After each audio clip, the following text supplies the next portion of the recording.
everyone, it is Laura with Pampered Chef. It is a gorgeous Saturday and I'm going to be doing short ribs in the slow cooker. So I wanted to show you how I do this, okay? Now short ribs are similar to steak, but less expensive. So short ribs are different than regular ribs. There's so many different cuts. So you can get a whole rib off of a beef, but the way that this is cut, the bone is in. It's more flavorful because there's a little bit more fat on it. So there are some differences and I'm going to show you how to prepare them.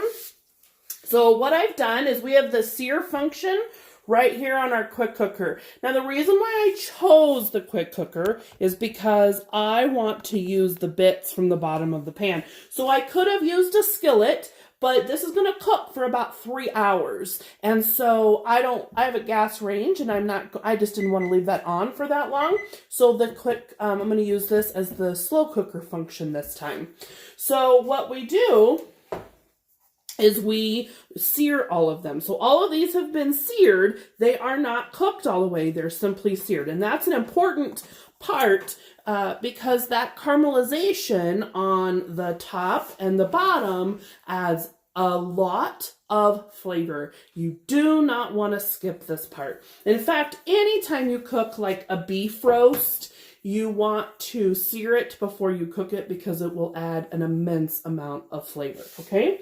So we're going to turn this sear function back on. I just didn't realize it had turned off. I wondered why it wasn't sizzling anymore. So what are the other things we're going to do? So I have 2 left in here. And at the bottom, you'll see a whole bunch of browned bits, which we know are called fun. So what we do now is we're going to get the rest of our ingredients prepared for our, the rest of...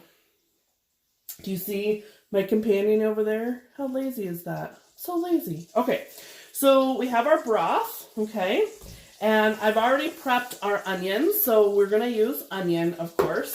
And then I'm going to end up chopping all this garlic, okay? I'm going to put a lot of garlic in there because that is my business. So, do you hear the sizzle going, okay? Right over here. You hear that sizzle? Well, that's important because that means it's searing more of our beef, okay? So, right here, so you see the sear, we've got that nice sear. Well, that's okay. That I'm going to pull them out.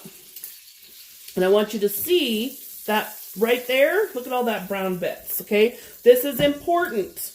We don't want to get rid of that. Now, tonight, I also am using ghee butter. Remember, I talked about ghee butter in another video.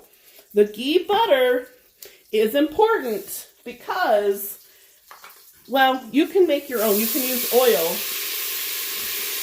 but ghee butter has no milk fat, so it's a higher smoke point, okay? So that's something you need to, when you're searing, you want a higher smoke point, okay? So we're going to add our onions. Now what this does is it deglazes the pan. So if you were using a skillet or any kind of, so you can use this, you could use the cast iron skillet, any of our skillets go in the oven, okay? So what we're doing is we're using the butter and the oil and the brown bits to soften our onions, okay? Now we're gonna come back and I'm gonna use all of our garlic just like this, okay? And I'm chopping the garlic this time instead of crushing it because that's my business too, okay? There's a lady that I follow on TikTok called Tabitha Brown, and that's what she says. I'm doing this because it's my business, and I love it. She's black, so she gets away with stuff saying like that more than I do. But, why is my camera having issues today? Okay, all right. Alright, so we're just chopping all of that, and we're going to put our garlic in here. So it doesn't have to be chopped perfectly, okay? But ribs, short ribs, are going to have, you want that extra flavor. The other thing we're going to use, and this is in a different jar, is Worcestershire sauce. Doug was raised calling it bug juice. If you don't use this when you cook beef every single time, you're not doing it right. This, I go through this probably one every 3-4 months because we use this so much. This will add a ton of flavor to all of your beef recipes. Any of your beef, I mean, I don't use it for ground meat, but any ribs or steak marinades is absolutely imperative, okay? So we have that. Now we have we're going to let that saute for a minute. So what I'm going to do is we put that broth back, we put broth in there, and that's going to finish pulling up all those bits at the bottom, which is more flavor.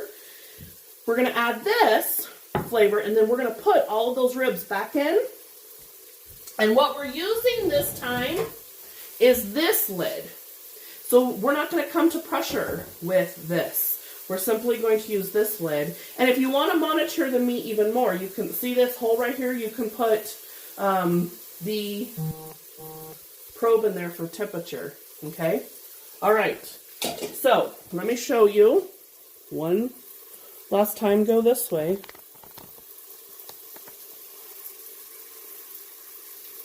We're gonna pour our broth in. Oh, this smells so good. Now, braising is where it's covered, okay? So that's one reason why we add so much, is because I'm actually going to cover, we want all the ribs to be covered under, okay? So I'll post a recipe that I am using. These are really easy, you guys, super, super easy. But I wanted to start them early because it's Saturday and Doug we have a to-do list. So, all right. You guys have a great weekend. I'll talk to you later.